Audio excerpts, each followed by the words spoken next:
Hola chicos, ¿qué tal? Bueno, ahora ya también me veis en vuestras casas. Ya no tenéis suficiente conmigo en el instituto y me vais a tener que soportar un poquito en YouTube también. Mirad, hoy vamos a hablar de la lírica popular medieval. Para el siguiente vídeo dejaremos la lírica culta. Si recordáis, como ya vimos en nuestras anteriores clases, fuimos preparando toda la literatura medieval con el concepto que teníamos en el podcast y que estuvimos trabajando en clase de que el medievo no da miedo. Es decir, por supuesto, la literatura medieval conlleva un enorme cambio de mentalidad para el que la trabaja, porque estamos acostumbrados a unos parámetros y a unas formas de ver el mundo muy distintas a las de aquella época. Eso lo vamos a trabajar, por supuesto, pero también quiero que lleguemos a la conclusión de que muchas de las formas de ver el mundo actuales, por ser humanas, son universales y por lo tanto también están presentes en la Edad Media. Así que por favor repasad vuestro podcast. Si recordáis, además, yo creo que eso ya también lo habíamos comentado, os invitaré a que vosotros mismos también hagáis algún podcast con contenidos que ya iremos trabajando, sobre todo referido a ciertos autores. Y hoy nos vamos a centrar principalmente en la literatura popular y lírica, es decir, en el género poético de estas épocas.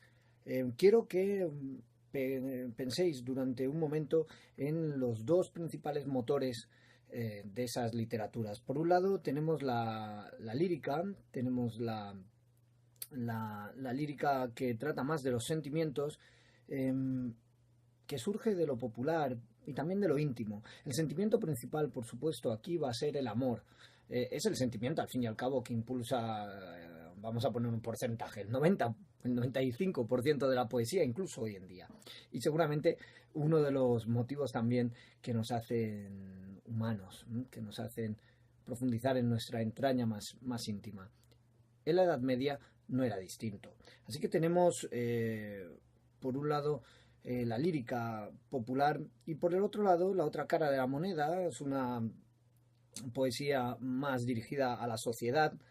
No entendamos a lo social, sino más bien a la sociedad, con la épica.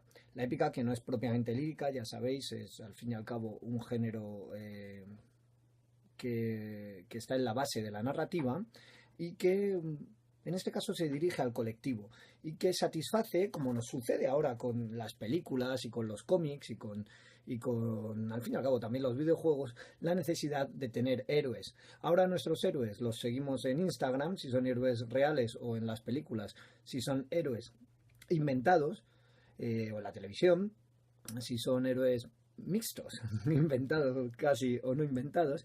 Y en su época lo que se podía seguir de un héroe eran las recitaciones de los juglares, recitaciones o, para hablar con propiedad, los cantos de los propios juglares, que siempre se acompañaban por algún instrumento musical para el desarrollo, perdonadme, de su tarea. Así que ya tenemos delimitada la poesía popular. La poesía popular la tenemos delimitada en dos fases. Ya digo que para otro vídeo os explicaré también por esta vía, no solo en clase, con el repaso de actividades que vayamos haciendo, la poesía popular. Y mirad, en la lírica quiero que prestéis atención a los cantares de amigo en galaico portugués, a las jarchas, a ese fenómeno arqueológico que estuvieron hasta 1948 absolutamente ocultas a los ojos de los lectores, hasta que Stern las consiguió sacar adelante, y se dio cuenta de que eran literatura aljamiada, mozárabe. Y por otra parte, en lo que es puramente castellano, los villancicos, atención, los villancicos luego tendrán un contenido navideño, pero en este caso, en lo que nos ocupa ahora mismo, son poemas con un estribillo en los que no tiene por qué haber temática en absoluto religiosa. Normalmente encontraremos de nuevo villancicos de amor, y las serranillas que serán populares y luego serán también, sobre todo en épocas pre-renacentistas, como también les sucederá a los villancicos, obras cultas. Así que tendremos constantemente el motivo de los amantes separados, el motivo de los amores prohibidos, el motivo de los amantes incomprendidos por la sociedad de una manera u otra. Chicos, fijaos, la literatura siempre habla de nosotros, como hemos dicho tantas veces, y en este caso también. Como vamos a trabajar en clase con textos adaptados, eso lo haremos en clase tranquilamente, siempre veréis que saltada la barrera lingüística, podemos perfectamente también bucear en esos sentimientos que son, como os decía, universales, y que dará igual que sean tratados en el siglo XXV o que nos llevemos con estos autores anónimos en su gran mayoría por la condición de popular de esta lírica, y en el otro lado también de la épica, aunque sea un género narrativo. Aunque nos llevemos con ellos 800 años, compartimos las mismas inquietudes. En cuanto a la épica, nos centraremos en el Cantar de Mio Cid. Id investigando ya por vuestros medios. Sabéis que hay adaptaciones cinematográficas más o menos afortunadas, una antiquísima con Sophia Loren y Charlton Heston, por ejemplo, y ya el año pasado los trabajamos, así que volved sobre esos apuntes, volved sobre vuestros propios trabajos sobre Rodrigo Díaz de Vivar, y pensad, esto es la ampliación para este año. La poesía lírica popular es breve, sin embargo la épica es larga por muchos motivos. Las historias se van enriqueciendo, las historias necesitan un desarrollo, y además, y esto es fundamental, tened en cuenta que hay una cierta relación comercial también entre los juglares y su público. De manera que, bueno, no estaba tampoco mal que estas representaciones duraran, como era el caso en algunos momentos, más de un día. El Cantar de Mio Cid tiene casi 3.000 versos, así que imaginad la longitud. También veremos que la rima, que se distribuye las estrofas propiamente épicas, llamadas tiradas, va a contribuir a que la memoria del juglar pueda ir recuperando los fragmentos que va poco a poco cantando. Y también vamos a ver, por supuesto, que le ayudarán los epítetos épicos, como el de Mio Cid, que ya trabajamos en su momento, el que en buen hora ciñó espada, por ejemplo. Recordad también, y esto también lo abrimos este año nuevo, esto es un contenido nuevo al que quiero que prestéis mucha atención, y lo conocéis ya.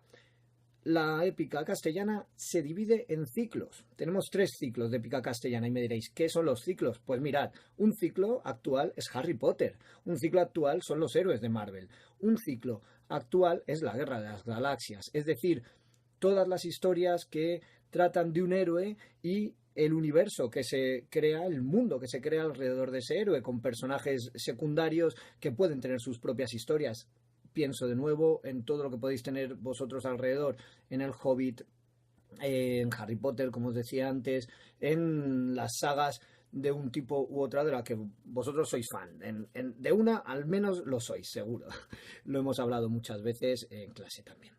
Así que los 3 ciclos castellanos serán la épica carolingia, es decir, toda aquella que trata de Carlomagno y de Roldán, que tendrá además luego un recorrido que ya veremos en los romances.